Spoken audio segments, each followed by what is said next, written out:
اعوذ باللہ من الشیطان الرجیم بسم اللہ الرحمن الرحیم اللہم صلی علی سیدنا و مولانا محمد وعلی آلہ واصحابہ وبارک وسلم وصلی علیہ۔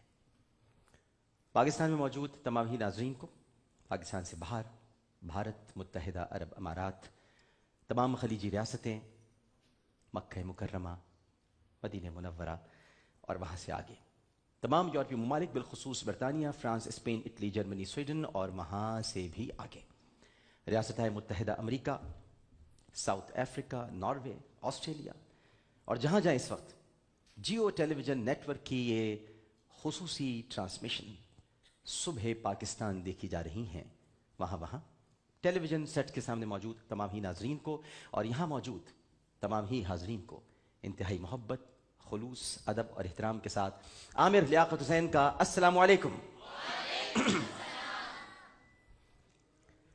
ناظرین کرام اور حاضرین صبح پاکستان، پھیلتی ہوئی روشنی اور لپکتے ہوئے اجالے ایک اور نئی صبح کی نوید لے آئے ہیں، جو کہ آپ سب کو بہت بہت مبارک ہو۔ آج 9 صفر المظفر منگل کا دن ہے، 1436 ہجری، 2 دسمبر 2014 عیسوی۔ کچھ اہم بات آج آپ سے کرنا چاہتا ہوں۔ کج کلامی، دین کی ٹھیکیداری، زبان کی لغزش، اپنے آپ کو سب سے الگ سمجھنے کا جنون اور برتری کے احساس کے تبلیغی دورے انسان کو اس نہج پر پہنچا دیتے ہیں کہ اعمال چپکے سے یوں تباہ ہو جاتے ہیں کہ انسان کو شعور تک نہیں ہوتا۔ کچھ غلطیاں قابل معافی ہوتی ہیں، کچھ سنگین گناہوں کے بوجھ کے ساتھ اضافی ہوتی ہیں اور کچھ جہنم میں پہنچا دینے کے لیے کافی ہوتی ہیں۔ اللہ اور اس کے رسول صلی اللہ علیہ وآلہ وسلم کے نزدیک شرک ناقابل معافی ہے تا وقت یہ کہ انسان موت سے پہلے پلٹ آئے اور وحدانیت کے نور میں ضم ہو کر فنا ہو جائے۔ رسول اللہ صلی اللہ علیہ وآلہ وسلم کے نزدیک صرف شرک ناقابل معافی ہے، اپنی ذات عالی شان کو تو انہوں نے ہمیشہ انکساری اور عاجزی کے درگزری لبادے سے ڈھانپ کر رکھا، لیکن اللہ کے نزدیک اس کے پیارے، اس کے محبوب اور اس کی توجہ کے مرکز محمد مصطفیٰ صلی اللہ علیہ وآلہ وسلم کی شان اقدس میں ذرا سی بھی گستاخی ناقابل معافی ہے۔ اب ظاہر ہے کہ اللہ بڑا ہے اور اللہ ہی بڑا ہے، تو جو قانون میرا رب بنا دے اسے سب مل کر بھی بدل نہیں سکتے۔ یہاں تک کہ اگر پیارا بھی کہے کہ اے میرے رب میں نے معاف کر دیا، آپ بھی معاف فرما دیجئے، تو رب یوں پکارے گا، استغفر لہم او لا تستغفر لہم ان تستغفر لہم 70 مرۃ فلن یغفر اللہ لہم، کہ آپ اگر ان کے لیے 70 بار بھی معافی مانگیں تب بھی آپ کا رب انہیں معاف نہیں کرے گا۔ بڑے نازک معاملات ہیں، بہت دشوار گزار راستے ہیں، بڑی حساس گلیاں ہیں۔ یہاں کسی کے ایمان کا درخت نہیں، بس صرف چھوٹی چھوٹی ننھی ننھی عبادت کی کلیاں ہیں، جنہیں ریاکاری، تکبر اور خود ساختہ تقوی کی آندھیوں سے محفوظ رکھنا ہی عبادت ہے۔ جیسے ہیں بھائی ویسے ہی رہیے ہماری طرح، ہم ہنستے بھی ہیں، گاتے بھی ہیں، مذاق بھی کرتے ہیں اور دین اور دنیا کو ساتھ لے کر چلتے ہیں۔ کبھی عالم ہونے کا دعویٰ نہیں کیا۔ عالم وہ نہیں جو اپنے آپ کو عالم کہے، عالم تو وہ ہے جسے عالم عالم کہے، اس لیے کہ ہم متقی نہیں ہیں، پرہیزگار نہیں ہیں، گناہگار ہیں اور اعتراف کرتے ہیں کہ ہم گناہگار ہیں۔ میں اعتراف کرتا ہوں کہ ہم گناہگار ہیں، کیونکہ ہم گناہوں سے آلودہ لتھڑے بھکاریوں کی طرح کائنات کے بادشاہ سے ہر وقت اس کے فضل کی بھیک طلب کرتے رہتے ہیں۔ اپنی ٹوٹی پھوٹی عبادتوں اور تقوی کی لذتوں سے خالی نمازوں پر کبھی غرور کیا اور نہ ہی اپنی غلطیوں کا کبھی دفاع کیا۔ میں بھی اس دور سے گزرا ہوں جہاں زبان کی لغزش نے ایمان کا گریبان پکڑ لیا تھا، مگر شکر اس رب کا کہ اس گوشت کے ٹکڑے نے، یہ جو گوشت کا ٹکڑا ہے، اس نے کبھی نور کے ٹکڑے کی حدود شان عرفہ و اعلیٰ میں داخل ہونے کی جرت نہیں کی، ورنہ تڑپ تڑپ کے مر جاتا۔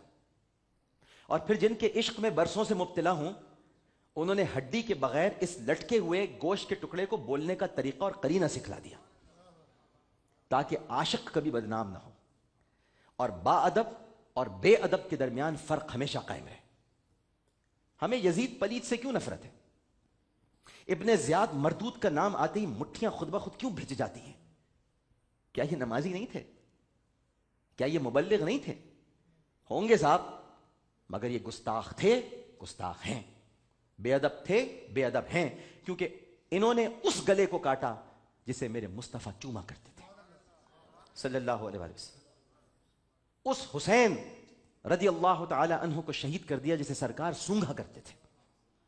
اسی لیے تو کہتا ہوں اور کہتے ہیں کہ ارے او دشمن ازل، تو مر ذرا قبر میں چل، پتا چلے گا کیا حسین ہے۔ اسی طرح جس ہستی کی پاکیزگی اور طہارت کی رب گواہی دے، رب گواہی دے، میں اور آپ نہیں، جس کی پاکیزگی اور طہارت کی رب گواہی دے، 10 آیات نازل فرما دے، سورہ نور جن کی پہچان بن جائے، جبرائیل جن سے چھپتے نہ ہوں، اسرائیل جن سے اجازت لے کر حجرے میں داخل ہوں، میکائیل جن کا مشورہ سن کر مدینہ منورہ میں برکھا برسانے کے لیے تیار ہوں کہ کب وہ فرمائیں کہ اے اہل مدینہ، قبر رسول کے سامنے روشن دان کھول دو، جب تک بادل تربت حبیب کا دیدار نہیں کریں گے تب تک بارش نہیں ہوگی۔ صحابہ جن کے قصیدے پڑھتے ہوں رضوان اللہ تعالی علیہم اجمعین، اور شریعت کے حسین و جمیل چہرے پر جنہوں نے احادیث کا سنگھار کیا ہو، قرآن جمع کر کے حفصہ اور عثمان کو دیا ہو، علی کرم اللہ وجہ الکریم کے چہرے کو دیکھنا بھی عبادت ہے جنہوں نے یہ فرمایا ہو جی۔ اور جنگ جمل کے بعد سیدنا علی کرم اللہ وجہ الکریم نے حسنین کریمین کے ہمراہ جنہیں عزت اور وقار کے ساتھ مدینہ پہنچایا ہو، جو نبی کے جلووں کی امین ہوں، اور فاروق اعظم رضی اللہ تعالی عنہ کی شہادت تک جو اپنے شوہر و آقا اور بابا کے پاس ہی گوشہ نشین ہوں، جنہوں نے ہمیں ماں کہنا سکھایا اور انگلی پکڑ کر اسلام بتایا، انہی ام المومنین سیدہ عائشہ صدیقہ رضی اللہ تعالی عنہ کی شان میں گستاخی کسی بھی مسلمان کے لیے صدمے سے کم نہیں، اور شاید معافی ممکن بھی تھا اگر بات وہیں تک رہتی، مگر چھینٹے نبی کے دامن تک پہنچے ہیں، چھینٹے نبی کے دامن تک پہنچے ہیں، اب کوئی کچھ نہیں کر سکتا۔ بس اتنا ہی کہوں گا کہ جو مبلغ ہو کر بھی عائشہ کا نہ ہوا، من کہتا ہے وہ صرف فاحشہ سے ہوا۔ جو مبلغ ہو کر بھی عائشہ کا نہ ہوا، میرا من کہتا ہے وہ صرف فاحشہ سے ہوا، کیونکہ جو ام المومنین سیدہ عائشہ صدیقہ رضی اللہ تعالی عنہا کی تقدیس اور تکریم نہ کر سکے، وہ کاہے کا مبلغ، وہ کاہے کا اسلام کا ٹھیکیدار؟ ان کے ٹھیکے سب ختم ہو جائیں گے۔ یہ بہت سنگین گزرگاہیں ہیں جہاں پر بہت احتیاط کے ساتھ چلنا پڑتا ہے، یہ للوں کو قابو میں رکھنا پڑتا ہے۔ یہ جو زبان ہے نا، زبان یہ بڑی خطرناک ہے۔ خلیفہ ہارون الرشید نے اپنے خادم سے کہا تھا دنیا کی سب سے اچھی چیز پکا کے کھلاؤ اور دنیا کی سب سے خراب چیز، دونوں مرتبہ وہ زبان لایا تھا۔ یہی خراب ہے، یہی اچھی ہے۔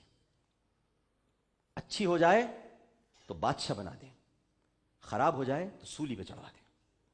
یہ زبان ہڈی کے بغیر ہے، گوشت کا لوتھڑا۔ جس چیز میں ہڈی نہیں ہوگی وہ کنٹرول نہیں رہتی۔ ہڈیاں کنٹرول میں رہتی ہیں، سب آپ کی پوری باڈی میں ہڈیاں ہیں تو آپ کنٹرول میں رہتے ہیں۔ ٹانگ کہاں تک اٹھانی ہے ہڈی کو پتہ ہے، اگر سوچی ہڈی نہ ہوتی تو یوں آپ گر جاتے۔ تو زبان گر جاتی ہے، پھسل جاتی ہے۔ اس کو بہت کنٹرول میں رکھنا، اس کو کنٹرول میں رکھنے کے لیے 32 دانت اندر ہیں کہ ڈرتی رہے ان سے، لیکن بدبخت ڈرتی نہیں، دانتوں سے بھی نہیں ڈرتی، دانت کے درمیان آ جائے تب بھی نہیں ڈرتی۔ تو یہ بڑا خیال رکھنے کی ضرورت ہے۔ اب تو کوئی کچھ نہیں کر سکتا۔ بات اگر وہیں تک رہتی تو بات ٹھیک تھی، لیکن جب نبی کا دامن کوئی سمجھوتا نہیں ہو سکتا, کچھ نہیں ہو سکتا, نو وے. بہت خطرناک گزرگاہ میں داخل ہو گئے. کچھ معاملات ایسے ہوتے ہیں جن پر بولنا بہت ضروری ہوتا ہے اور اس کی رہنمائی کرنا بہت ضروری ہوتا ہے. یاد رکھیے, کبھی اپنے آپ کو عالم مت کہیے. میں عالم آن لائن پروگرام کرتا تھا, لوگ کہتے تھے عالم یہ ہے. اور بھائی پروگرام کا نام عالم آن لائن ہے, اس میں عالم آتے ہیں, میں عالم نہیں ہوں. مدتوں اس سائے سے اور اس اعزاز سے پیچھا نہیں چھڑا سکا کہ یہ عالم ہے. بھائی میں عالم نہیں ہوں, مجھے بھی ہنسنے کا حق ہے, ہنسوں گا. آپ ہنسیں, آپ تو ریلیجس پروگرام کرتے ہیں, پروگرام ہی کرتا ہوں نا بھائی. عالم نہیں ہوں, متقی نہیں ہوں, پرہیزگار نہیں ہوں, کوشش کرتا ہوں بن جاؤں ایسا. اللہ تعالیٰ جس دن چاہے گا, وہ تو چاہتا ہے نا, کہتا نہیں ہے, جس دن چاہے گا ویسے ہی ہو جاؤں گا. یہ تو اس کی چاہت پر ہے, جب چاہے گا ویسا ہو جاؤں گا. ابھی تو ہنسنے کھیلنے گانے کے دن ہیں, لیکن جب آپ دعوے کر دیتے ہیں بڑے بڑے تو پھر ہمیں احتیاط کرنی پڑتی ہے. پھر آپ کے پاس کوئی گنجائش نہیں ہوتی. طارق عزیز صاحب جب نیلام گھر کرتے تھے, ہم سب کے فیوریٹ ہے, میری تو انسپریشن ہے, تو ان کے نیلام گھر میں ایک موقع ایسا آتا تھا جہاں وہ کہتے تھے اب غلطی کی کوئی گنجائش نہیں ہے آپ کے پاس. کیا ہے؟ اور اب آپ کے پاس غلطی کی کوئی گنجائش نہیں. تو سب اب آپ کے پاس غلطی کی کوئی گنجائش نہیں, اب آپ غلطی نہیں کر سکتے. غلطی کی گنجائش اس وقت تھی جب تک کہ آپ سے سوالات کیے جا رہے تھے. اب آپ سب جان چکے ہیں, اور سب جاننے کا مطلب یہ ہے کہ مکتب عشق کا دستور نرالا دیکھا, اس کو چھٹی نہ ملی جس نے سبق یاد کیا.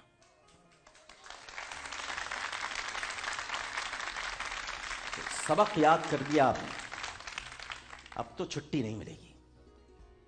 گناہگار بہت اچھے ہیں بھائی کہ معافی مانگ سکتے ہیں, اور گناہگار ہی تاریخ کے اوراق میں ولی بن جاتے ہیں کیونکہ انہیں معافی مانگنا آتی ہے. متقی لوگ کہاں معافی مانگتے ہیں, وہ تو اپنے تقوی کے اندر ہی اتنے الجھے ہوئے ہیں کہ ہم سب کو فارغ سمجھتے ہیں. تو یہ فارغ سمجھ نہیں. بس میں اتنا جانتا ہوں, زیادہ بات نہیں کروں گا. میری امی کہا کرتی تھی با ادب با نصیب, بے ادب بد نصیب.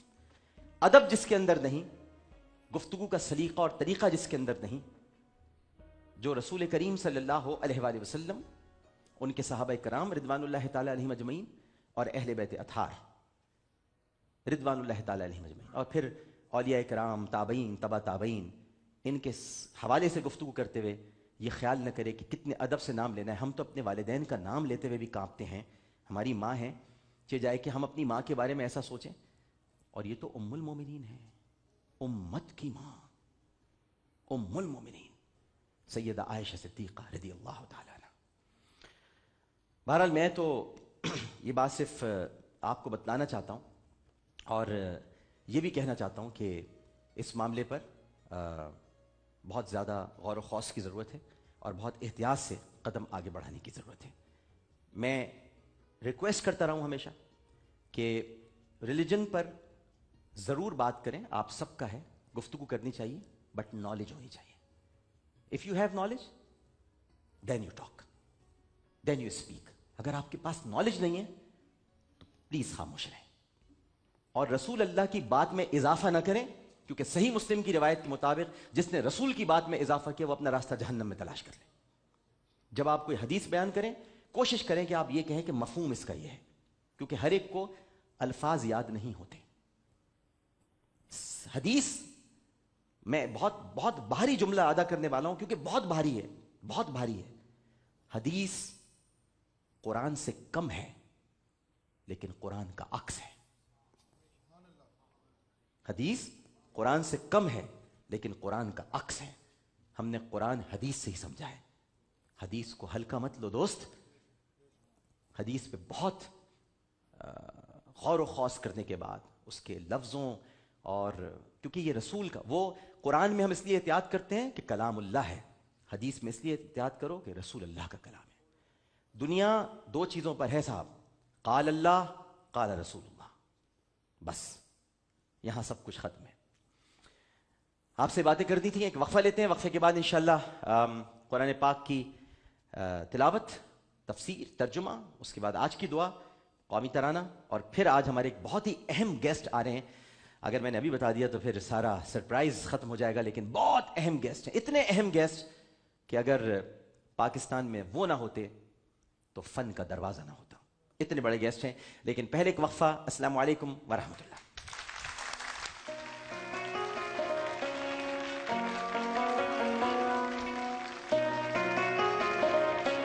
صبح پاکستان، صبح پاکستان.